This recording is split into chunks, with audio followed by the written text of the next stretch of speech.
ለኔ የሚገባኝ ይሄ ከሆነ ለኔ ምላሽስ ይሄ ከሆነ ለእያንዳንዱ ነገር በጣም አመሰግናለሁ። መቋጫው የደረሰ ይመስላል። እንግዲህ ቅድም በሰራውላችሁ ቪዲዮ ሩታ አንድ ነገር እኔ ጋር የሚቀራት ነገር አለ፣ ወሳኝ ነገር። ለዛ ነው አሁን የመጨረሻው ምዕራፍ ላይ ደረሰችውና ያን ነገር ነው የምትፈልገው በሚል አብርሃም ያን የምትፈልገውን ነገር እንግዲህ ሊሰጣት ይዞ መጥቷል።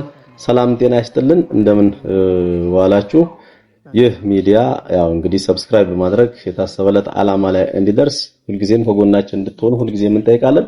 ላይክ ሼር እያደረጋችሁ የሚቀርበውን ታሪክ እንድትከታተሉ እንጠይቃለን። ስለዚህ ቅድም በሰራነው ቪዲዮ ያው ሩታና አብርሃም ትላንትና ተጨቃጭቀው ነበረ። አብርሃም አልቅሶ ያው በእንባ እንግዲህ የመጨረሻ ሽኝቱን ትላንት አድርጎ ነበረ። በዛም ቪዲዮ ሰርተን ነበር። ዛሬ ደግሞ እንግዲህ ሩታና አብርሃም ተገናኝተውም አውርተውም ደግሞ ትላንትና እንዳለው ሩታ እኔን የምትፈልገኝ አሁን ለአንድ ነገር ነው፣ እኔ ጋር የቀራት አንድ ነገር አለ። ያን ካገኘች በኋላ እንግዲህ ሁሉም ነገር ተደምድሞ የትዳራችን ማብቂያ ይሆናል በሚልም ጭምር ትላንትና እያለቀሰ ተናግሮ ነበረ። ነገር ግን ያው ልጅ የሚባል ነገር መሃል ላይ ስላለ ያ ነገር ባይሆን ደስ ይለኛል ብሎ ነበረ። ስለዚህ የአብርሃም ጉዳይ በጣም አስቸጋሪ ወጥመድ ውስጥ ወይም ደግሞ በጣም አጣብቂኝ ውስጥ የገባበት ሰዓት ሆኗል። ስለዚህ እስኪ ቪዲዮውን እንግዲህ ታዩታላችሁ ተስፋ አደርጋለሁ። በዛ መሰረት አብርሃምና ሩታ ተገናኝተውም ደግሞ የመጨረሻ እኔ ጋር ቀራት ያለውን ነገር አብርሃም ለሩታ ሰጥቷታል። ያ ነገር ምንድነው? ስለዚህ አብርሃምስ እንደዚህ ፈጥኖ ይሄን ነገር ማድረግ ነበረበት ወይ? ምክንያቱም ተስፋ አድርጎ እንደጠበቀው ሁሉ ተስፋ አድርጎ መጠበቅ ነበረበት የሚል ሐሳብ አለኝ። የእናንተ ሐሳብ ምንድነው? እስኪ ሐሳብ አስተያየታችሁን በመስጠት እንወያይበት። ስለዚህ በዋናነት ደግሞ ያው ቤቱን ሰብስክራይብ በማድረግ ሼር ማድረግ ኮሜንት እያደረጋችሁ ለሌሎች እንዲደርስ ደግሞ ላይክ ሼር እያደረጋችሁ ያው በሐሳቡ እንወያይበት። ምክንያቱም ይሄ ነገር ያው ብዙዎች ጋር ገብቶ መከራ የሚሆን ነገር ነው። ሌሎችም ሰዎች ላይ በህይወት የሚገጥም ነገር ስለሆነ ስለዚህ በጣም ትልቅ አስተምሮ ያለው ጉዞ ነውና ስለዚህ አብርሃም አሁን የመጨረሻ ተስፋ የመቁረጡን ቃል እየተናዘዘ ይገኛል። እንግዲህ አብርሃም ሩታን መጥቷል፣ ትላንትና ደግሞ ሄርሜላን መጥቷል። አሁን ደግሞ ያው ሩታን ለአንዴና ለመጨረሻ ጊዜ ተሰናብቷታል። የሩታ ወንድም ደግሞ እጅግ በጣም ደስ ብሎታል የአብርሃም ከሩታ በመለያየታቸው እና ስለዚህ እንዲህ ያለ እንግዲህ ይሄን ደርሷል። ስለዚህ እስኪ ቪዲዮን ተመልከቱና የእናንተንም አስተያየት ኮሜንት ላይ እንድጽፉልኝ እጠይቃለሁኝ። ቤቱን ሰብስክራይብ ማድረግ እንዳይረሱ፣ ምክንያቱም የእርሶ ሰብስክራይብ ማድረግ ለሚዲያችን ወሳኝ ነገር ነውና ቀጣዩን የሩታንና የአብርሃምን ቪዲዮ እንድትከታተሉት ጋብዣችሁ ሐሳብ አስተያየታችሁን ደግሞ ካያችሁት በኋላ ከተመለከታችሁት በኋላ እንድትሰጡ እየጠየቅኩኝ የዛሬን በዚህ አበቃውኝ። ሐሳቡን ምናምን አስተካክላታለሁ እና ለዛም ብዬ ነው ዛሬ መጣሁት። ይሄንን ወረቀት ማስረከብ ስላለብኝ እንድፈርምላት ፈልጋ ስለነበረ ፈርሜላታለሁ። የወደደችውን የፈቀደችውን ነገር ታደርግ። ይሄን ወረቀት ስፈርም ግን የምትፈልገው ነገር አሁንም ቢሆን ከኔ የትኛውም ነገር የምሬን ነው የምላችሁ፣ የትኛውም ነገር መውሰድ ትችላለች። አብረን ያፈራናቸው ነገሮች ናቸው አብዛኛዎቹ። እንግዲህ ሁሉንም ነገር ፈቅጄላታለሁ። ሁሉንም ነገር ማለት ነው መውሰድ ትችላለች። እስከዛሬም ድረስ የኔ ጥፋት ነው እኔ መጠበቅ። እሷን አንድ ቀን ተስተካክላለች፣ አንድ ቀን ነገሮች ይሆናሉ ብዬ በማሰብ ብቻ የኔም ጥፋት አለበት። ቤተሰቦቼ ጥፋቴ ምንድነው? እሷን ማመኔና ያው እንደምወዳት እንደማፈቅራት ስለምታውቅ ነው በዚህ ልክ እኔ ላይ የተጫወተችብኝ ማለት ነውና እኔ እንደሷ ብሆን ኖሮ ብዙ ነገሮችን ማበላሸትም ሆነ ብዙ ነገሮችን ማለት ይችል ነበር። ግን ለበጎ ነው እንደዚህ አይነት ነገሮች ሲመጡ እኔ ለበጎ ነው ማለትን እመርጣለሁኝና አንዳንድ ነገሮች ሙሉ ጭልምልም ይልባቸዋል። ያኔ የምታደርጉት ነገር ነው የምታጡትና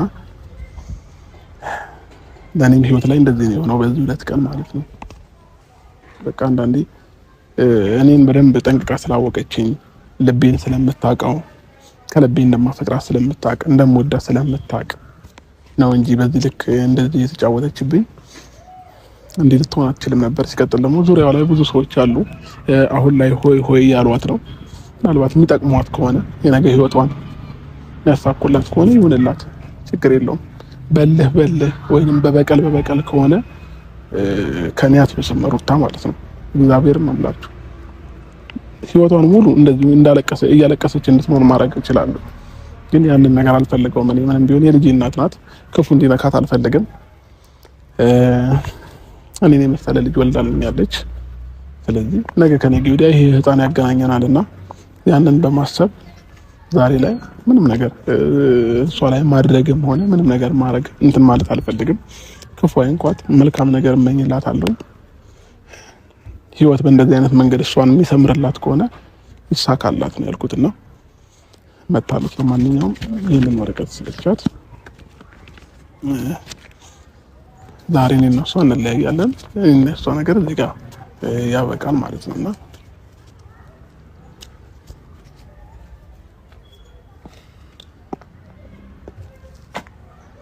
እንዴት ነህ?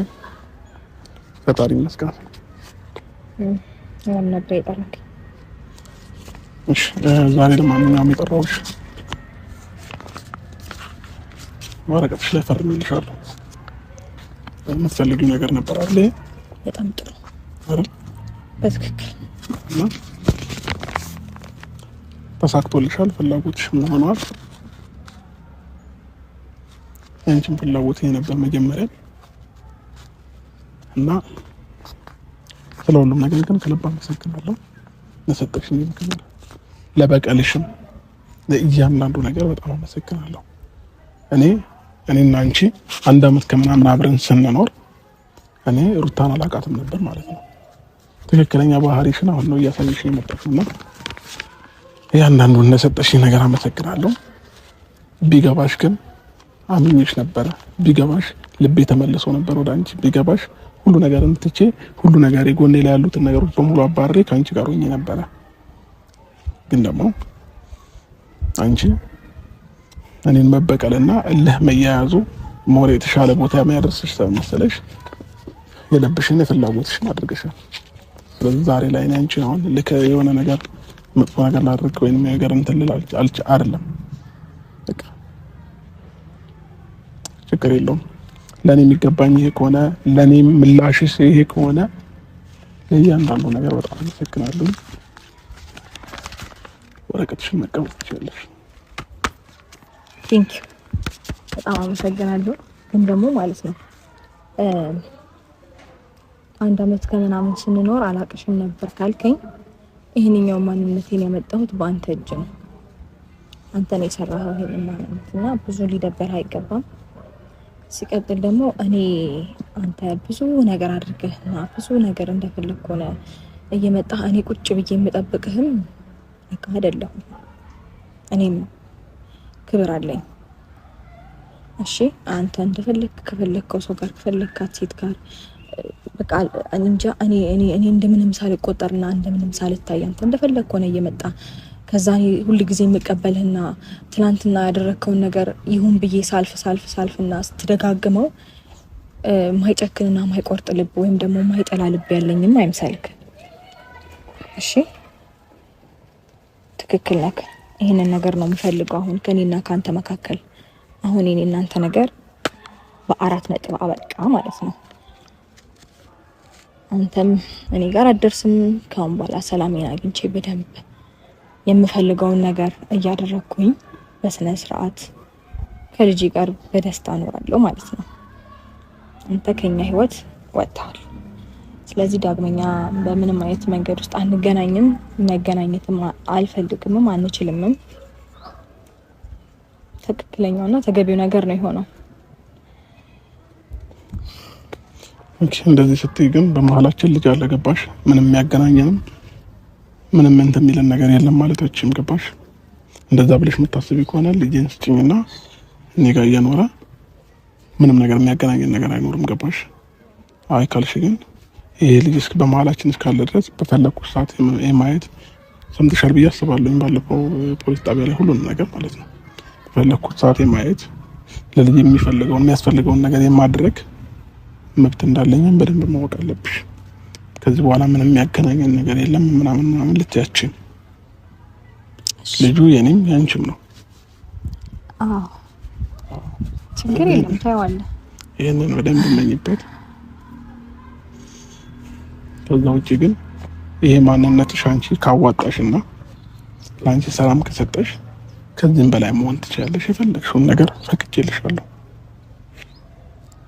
ደስተኛ የሚያደርግሽ ከሆነ ይሄ ህይወት ለአንቺ ትክክል መስሎ ከታየሽ የፈለግሽውን ነገር ማድረግ ትችላለሽ። እኔ ግን ሩታ ማላቅሽ አይነት ሰው ነው የሆንሽብኝ። በጣም ማለት ነው። ትላንትና ያሳየሽኝ ፊት፣ ትላንትና ያሳየሽኝ አክት፣ ትላንትና ያሳየሽኝ የሆንሽው ነገር በሙሉ ከፊቴ ላይ ምንም ሊጠፋ አልቻለም። ገባሽ? ያው ሁሉ ማታለል እኔን አስፈላጊ አልነበረም። ሁለት አይነት ሰው ነው የሆንሽው ማለት ነውና ከፈለግሽ በግልጽ አማርኛ ያኔን እኔ እናንተ አብረን መሆን አንችልም። እዛው በነጋታው ቀጠሮ